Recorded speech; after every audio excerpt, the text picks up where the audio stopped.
Students, आज हम 9th class का चैप्टर 2 का पार्ट 2 पढ़ रहे हैं, द शहनाई ऑफ बिस्मिल्लाह खां।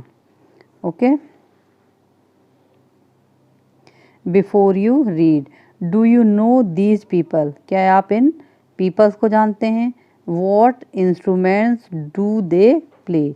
और ये लोग जो इंस्ट्रूमेंट बता रहे हैं उनको क्या बोलते हैं? जैसे ये तबला दिख रहा होगा आपको, है ना, ये बांसुरी दिख रही होगी। ठीक है, तो स्टूडेंट्स अगर आपको मालूम है तो आप इन पीपल्स के नेम और इन इंस्ट्रूमेंट के नेम कमेंट सेक्शन में कमेंट कीजिए। अभी हम लेसन को पढ़ते हैं, है ना, 1 by 1 line by line explain करते हैं इसको।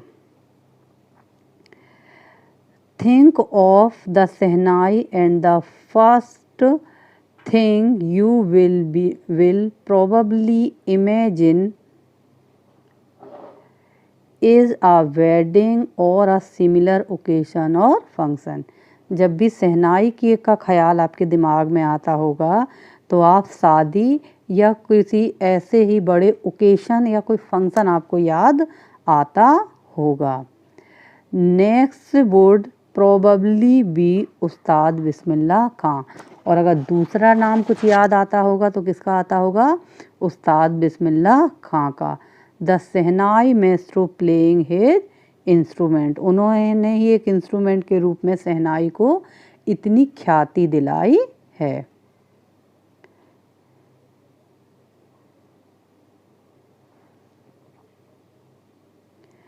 Empire Aurangzeb banned the playing of a musical instrument called pungi in the royal residence, for it had still shrill unpleasant sound।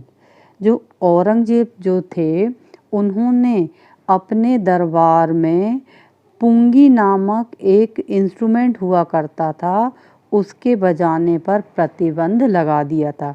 क्यों लगा दिया था? क्योंकि इस पुंगी की जो आवाज़ थी वो बड़ी कर्कश थी, कानों में चुभने वाली आवाज़ थी। Pungi become the generic name for the reeded noise maker. पुंगी जो है इसका जो पुराना वर्जन था वो है, और ये बहुत अनप्लीजेंट साउंड प्ले करती थी, इसकी आवाज़ अच्छी नहीं थी। Few had thought that it would one day be revived। कुछ लोग सोचते थे कि ये अभी ज़रूर इसमें बैंड लगा दिया है लेकिन आगे चलकर ये बहुत पॉपुलर होगी। A barber of a family of professional musicians who had accessed the royal place decided to improve the tonal quality of the pungi. एक बार्बर था, बार्बर मतलब बाल काटने वाला नाई, वो प्रोफेशन उसका जो था म्यूजिशियन था, वो एक म्यूजिशियन था बाय प्रोफेशन। उसने डिसाइड किया कि वो पुंगी की जो क्वालिटी है, उसकी साउंड क्वालिटी है, उसमें कुछ इम्प्रूवमेंट करेगा, उसमें सुधार करेगा और फिर से ये जो राजघराने हैं उसमें ये वापस लेकर आएगा। He chose a pipe with a natural hollow stem that was longer and broader than the pungi and made 7 holes on the body of the pipe। अब इसने क्या किया, जो नेचुरल पुंगी थी पहले जो बजने वाली थी उससे थोड़ा सा चौड़ा और लंबा एक खाली पाइप नुमा एक लकड़ी का टुकड़ा लिया, बांस का टुकड़ा कहेंगे, जैसे हमारा पाइप होता ना इस टाइप का, और उसमें उसने 7 होल बनाए। When he played on it, closing and opening some of these holes soft and melodious sound were। फिर उसने जब उस बांस के टुकड़े को जिसमें 7 होल बनाए थे उसने क्या किया, बजाते समय उसके कुछ होल को बंद किया, कुछ को खोला, और ऐसे करके जब उसने बजाया तो उसमें से एक मधुर ध्वनि उत्पन्न हुई। produce, he played the instrument before royalty and everyone was impressed. अब उसने क्या किया, ये जो नया इंस्ट्रूमेंट उसने बनाया उसको उसने राज दरबार में सबके सामने बजाया. The instrument so different from the pungi and had to be given a new name.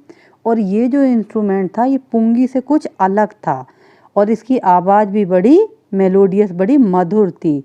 इसलिए इसका फिर सोचा कि ये पुंगी से कुछ अलग है तो इसका नाम भी कुछ अलग रखना चाहिए.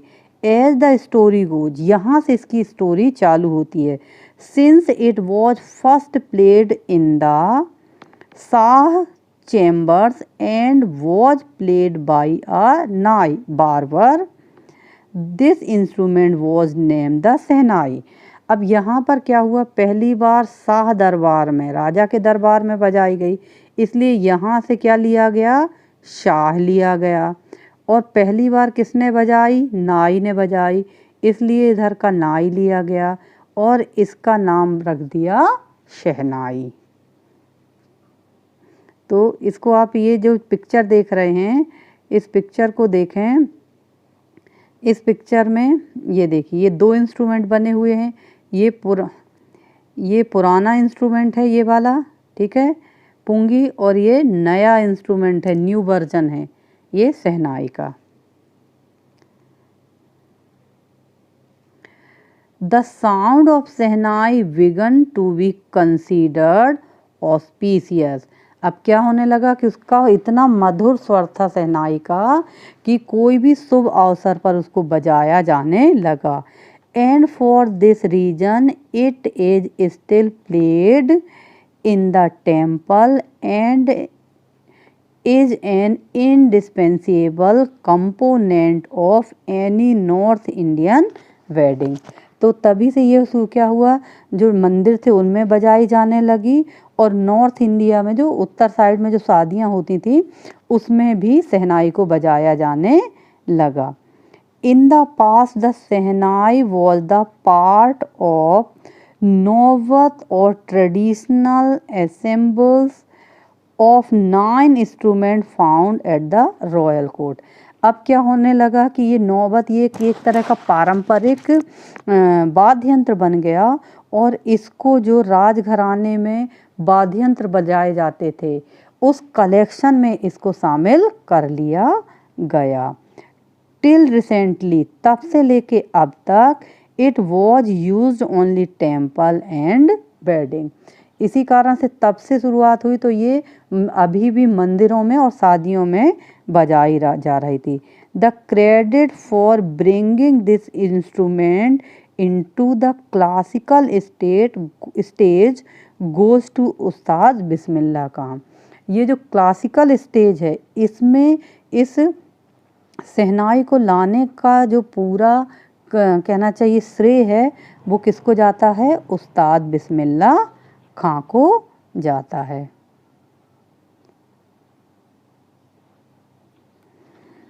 As 5-year-old, Bismillah Khan played gilli danda near a pond in ancient state of डुमरान in Bihar.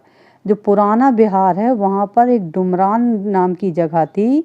वहाँ पर जब ये उस्ताद बिस्मिल्लाह खां 5 साल के छोटे बच्चे थे तो एक तालाब के किनारे ये गिल्ली डंडा खेला करते थे. He would regularly go to the near Bihari Ji temple to sing the Bhojpuri Cheta. At the end of the which he would earn a big laddu weighing 1.25 kg a prize given by the local महाराज. अब वो जो वहाँ पर regularly जो है बिहारी जी का जो मंदिर था बिहार में उस मंदिर में ये भोजपुरी गाना गाने के लिए, चैता गाने के लिए वहाँ पर जाते थे। तो वहाँ पर क्या होता था, जब एक पूरा कार्यक्रम हो जाने पड़ जाता था तो वहाँ के जो सम्राट होते थे, उस समय तात्कालिक सम्राट होते थे, उनके द्वारा इनको एक लड्डू दिया जाता था, जिस लड्डू का वेट होता था 1.25 किलो। ठीक है, 1 किलो 25 ग्राम का वो लड्डू हुआ करता था। This happen 80 years ago. ये कब होता था? आज से लगभग 80 साल पहले होता था। And the little boy has trouble for to earn the highest civilian award in India, the Bharat Ratna. वहाँ से इस बच्चे की, मतलब उस्ताद बिस्मिल्लाह खां की जर्नी शुरू हुई और कहाँ पर आकर ख़त्म हुई है, कहाँ तक पहुँचे वो? भारत रत्न तक पहुँचे।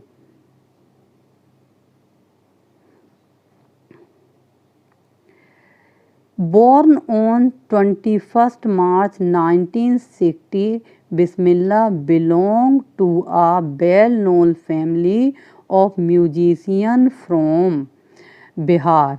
और बिस्मिल्लाह खां का जन्म जो है वो 1916 में 21 मार्च को हुआ था। और ये इनका जो परिवार था वो कैसा, मतलब संगीत परिवार से संबंध रखता था।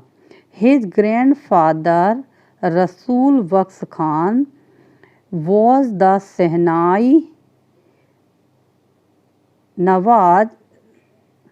शहनाई nawaz of the Bhojpur kings court. इनके जो दादाजी थे वो रसूख बख्श खां, ये भी उनके भोजपुर के जो राजा थे उनके दरबार में शहनाई वादक थे, मतलब म्यूजिशियन थे।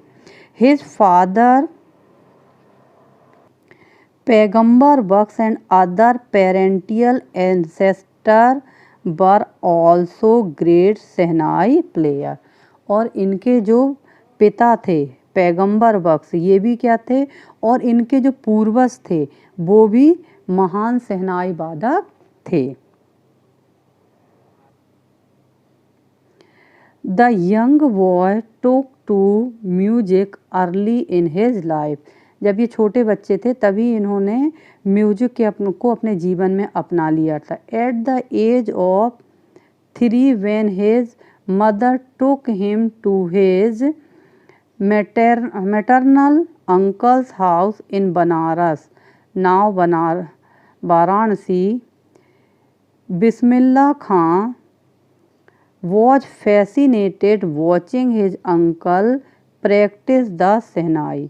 जब ये 3 साल के थे तब इनकी माँ जो हैं अब इनके मामा के घर इनको लेकर गई बनारस में। तो इनके अंकल जो थे वो शहनाई बजाने की प्रैक्टिस किया करते थे और ये उसको देखकर इनको बड़ा रोमांच महसूस होता था, इनको बड़ा मज़ा आता था उनको शहनाई बजाते हुए देखकर। Soon Bismillah Khan started a company his uncle Ali Bakhsh to Vishnu temple of Banaras where Bakhsh was employed to play the shehnai.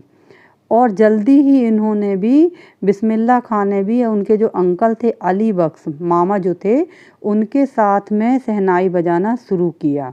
और वो विष्णु मंदिर था जो बनारस में, उस विष्णु मंदिर में इनका काम था शहनाई बजाने का।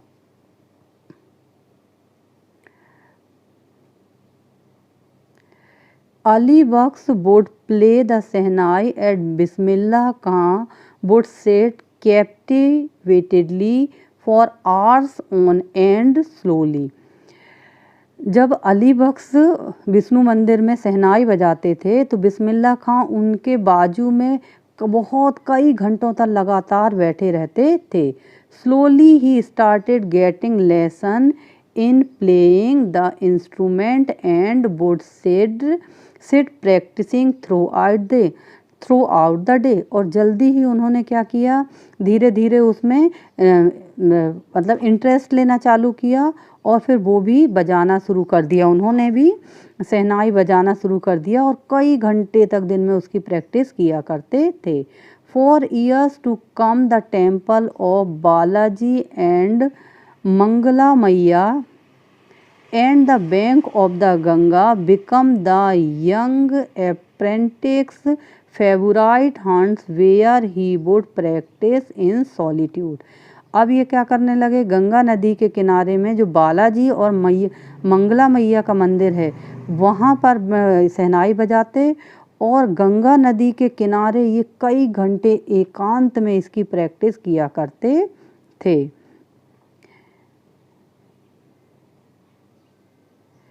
The flowing water of Ganga inspired him to improvise and invent races that were earlier considered to be beyond the range of shehnai.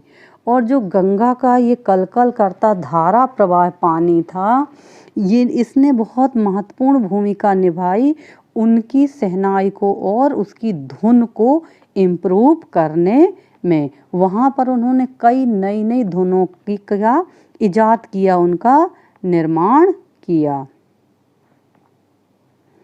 At the age of 14, Bismillah Khan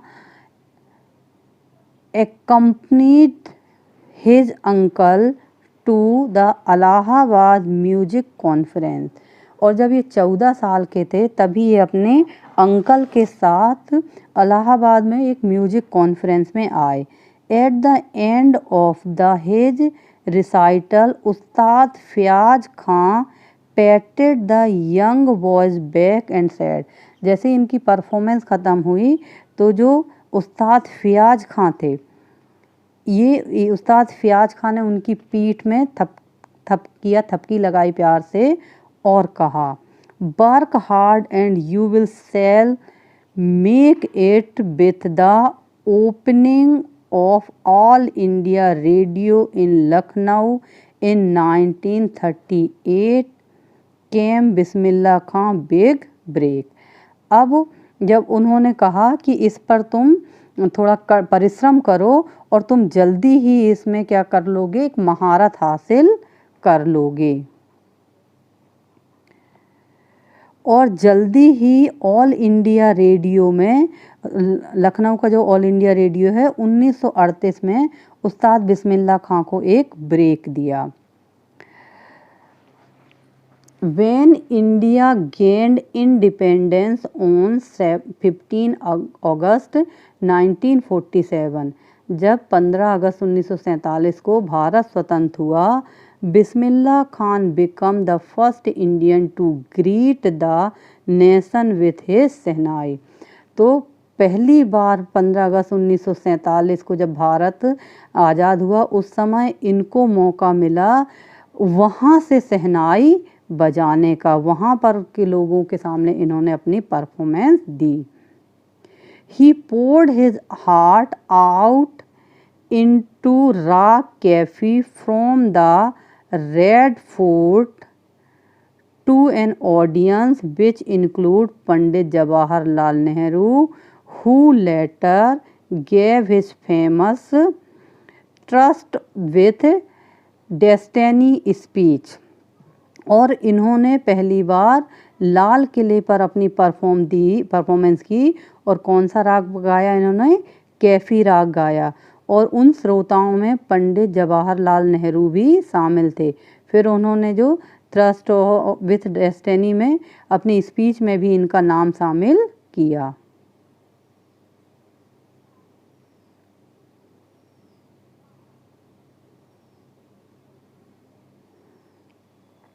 Bismillah Khan has given many memorable performances both in India and abroad। Bismillah Khan ने बहुत सारी performance दी भारत में और भारत के बाहर।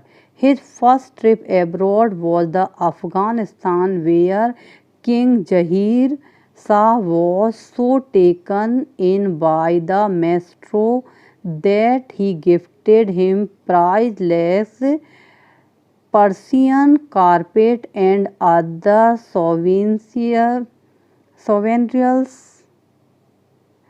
वहाँ पर जो किंग जहीर थे, पहला इनका जो एब्रॉड का ट्रिप था वो कहाँ का था, अफ़गानिस्तान का था।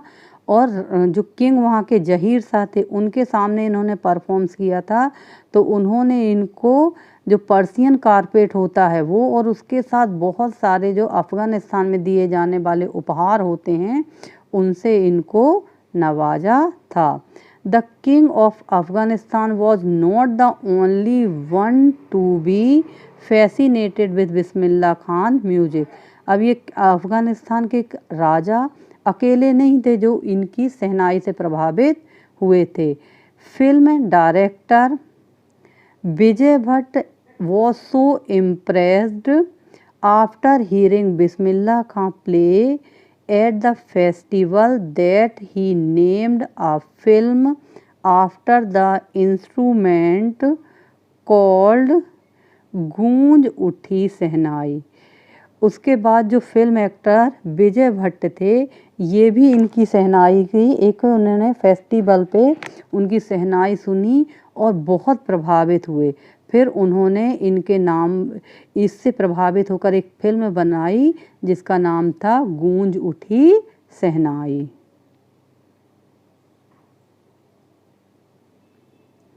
The film was hit after one of the Bismillah Khan composition और दिल का खिलौना है टूट गया और उन्होंने इसमें एक सॉन्ग गाया था दिल का खिलौना है टूट गया। इससे उनकी फिल्म जो थी वो कैसी रही, सुपरहिट रही।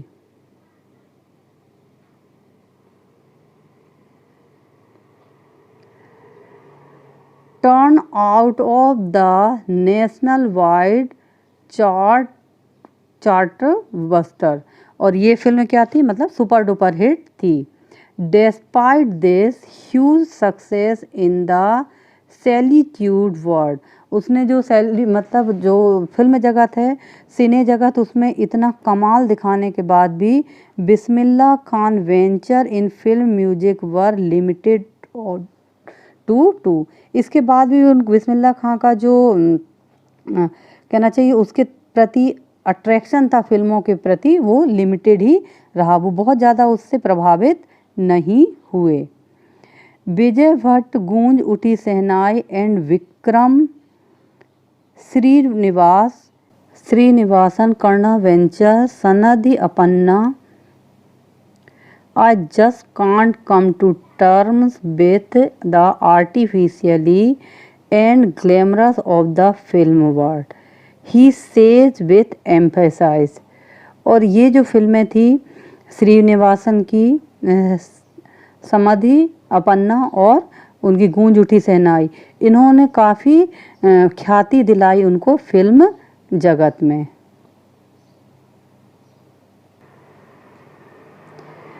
Award and recognition came thick and fast, और जल्दी ही उनको पहचान भी मिल गई और समृद्धि भी मिल गई।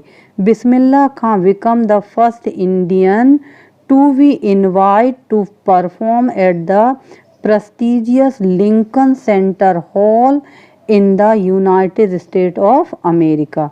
और बिस्मिल्लाह खान पहले भारतीय थे जिन्हें लिंकन के सेंटर हॉल से में परफॉर्म करने के लिए यूनाइटेड स्टेट अमेरिका से आमंत्रण मिला।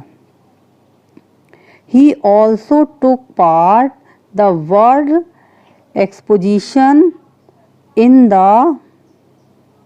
Montreal in the Cannes art festival and in the Osaka trade fair. फिर उन्होंने उसके बाद ओसाका का जो ट्रेड फेयर था, मेला था, वहाँ पर भी उन्होंने पार्टिसिपेट किया। So he well known did become the internationally that an auditorium in Tehran was named after him, ताहिर मॉस्क्यू उस्ताद बिस्मिल्लाह खान। उसके बाद जो तेहरान है वहाँ पर एक मस्जिद बनवाई गई जिस मस्जिद का नाम इनके नाम पर रखा गया, ताहिर मॉस्क्यू Ustad Bismillah Khan. In 2000 Ustad Bismillah Khan was awarded India's highest civilian award the Bharat Ratna, और 2001 में भारत का सबसे बड़ा जो पुरस्कार है, भारत रत्न, उससे उन्हें नवाजा गया। With the converted award resting on his chest and his eyes glinting with the rare happiness, he said.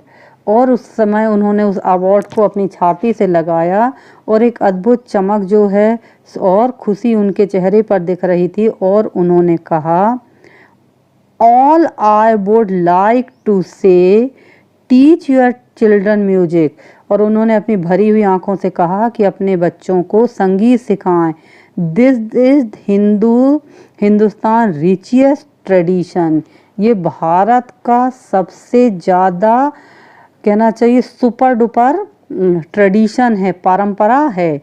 Even the west is known coming to learn our music, मतलब ऐसा म्यूजिक वो प्रोड्यूस करेंगे, भारत के बच्चों को सिखाओ कि विदेशी भी जो हैं, पश्चिमी देश के लोग भी हमारे यहाँ म्यूजिक सीखने आते हैं। In spite of having traveled all over the world, सारे संसार की यात्रा करने के बाद भी, खान साहब is fondly called, उनको प्यार से खान साहब कहा जाता था, is exceedingly fond of Banaras and डुमरान, they remain for him the most wonderful town of the world। और वो बनारस को सबसे ज़्यादा पसंद करते थे, और बनारस में क्या, डुमरान, जो बिहार में डुमरान है, जब वो बनारस में रहते तो किसको याद करते थे, डुमरान को। A student of his once wanted him to head a Sehnai school in USA, and the student promised to recreate the atmosphere of Banaras, replicating the temple there। अब उनका जो एक स्टूडेंट था यूएसए में, उस यूएसए के student ने promise किया था कि वो जो है बनारस में उनके नाम पर एक यूनिवर्सिटी बनाएगा, विदेश में एक यूनिवर्सिटी बनाएगा, और उस यूनिवर्सिटी में बनारस का जो माहौल है उसको रिक्रिएट करेगा, फिर से बनारस का पूरा सीन वहाँ पर बनाएगा, यहाँ तक कि वो मंदिर भी वहाँ पर बनाएगा। But Khan Sahab asked him if he would be able to transport river Ganga as well. पर खान साहब ने कहा कि क्या वो मंदिर तो बना सकता है, रिक्रिएट वहाँ पर कर सकता है, उसकी नकल करके बनारस जैसे सिटी भी रिक्रिएट कर सकता है, लेकिन क्या वो गंगा नदी को वहाँ पर ला सकता है। उन्होंने उससे बड़े प्यार से पूछा, that is why when ever I am in a foreign country. उन्होंने कहा कि यही वो बात है, इसी कारण जब भी मैं फॉरेन कंट्री में रहता हूँ, आई कीप यार्निंग आई टू सी हिंदुस्तान, तो मैं हिंदुस्तान को याद करता हूँ। वाइल इन मुंबई, जब मैं मुंबई में रहता हूँ, आई थिंक ओनली बनारस, तो मुंबई में रहता हूँ तो बनारस के बारे में सोचता हूँ, एंड द होली गंगा, और पवित्र गंगा नदी के बारे में सोचता हूँ। और वाइल इन बनारस, और जब मैं बनारस में होता हूँ, आई मिस द यूनिक मट्ठा ऑफ डुमरान, तो वो कहाँ को किसको याद करते हैं, अपने डुमरान को याद करते हैं।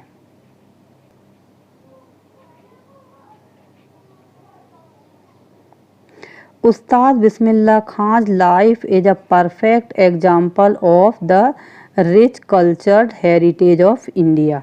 जो उस्ताद बिस्मिल्लाह खान का जीवन है वो काय से भरा हुआ है, एक उचित उदाहरण है भारत की सांस्कृतिक विरासत का। One that effortlessly accept that the डेब्यूट Muslim like him can every naturally play the shehnai every morning at the Kashi Banaras Kashi Vishwanath मंदिर। और आज भी काशी विश्वनाथ मंदिर में जो है वो मुसलमान वहाँ पर सहनाई बजाते हैं। इसको भी देख लेते हैं स्टूडेंट। उस्ताद बिस्मिल्लाह खान पास्ड अवे 21 अगस्त 2006। 21 मार्च को उनका जन्म हुआ था ना, और 21 अगस्त को उनकी मृत्यु हो गई। कहाँ है ना, at the age of 90 after prolonged illness, लंबी बीमारी के बाद 90 साल की उम्र में उनकी मृत्यु हो गई। He was given the state funeral and the government of India declare one day national mourning, और सरकार ने जो है उनको क्या दिया, राजकीय सम्मान के साथ उनका दाह संस्कार किया गया, और एक दिन जो है राष्ट्रीय शोक घोषित करके झंडा भी उनकी याद में झुका रहा। स्टूडेंट, अगर आपको पसंद आया हो तो लाइक करें, शेयर करें और सब्सक्राइब करें। Thank you.